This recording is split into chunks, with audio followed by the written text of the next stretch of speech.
කොල්ලෝ නාන දිහා බලන් ඉන්න එපා සදරු අයියේ.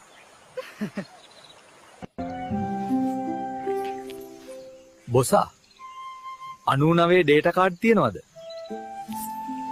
මොකද්ද නම කිව්වේ? අකිලා හිරුනි. මේ නමේ මොකද්ද අමුත්තක් තියෙනවා.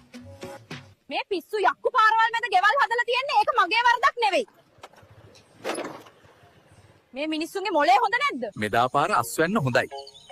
මට නගාගේ ගෙදරට ගොඩක් හාල් තෑගි කරන්න පුළුවන් වෙයි වගේ. කහවණු 50ක් ගනින් මේකෙන්. පින් නම්බරේ මගේ උපන්දිනේ. මහත්තයෝ සදට යනවුන් වරෙල්ල. මග නවත්තන්නේ ආයි. රෑට නිදාගන්න ඕනමයි කියලා එකක් නැහැ. නෑ. උඹලා ලව් කරපන්.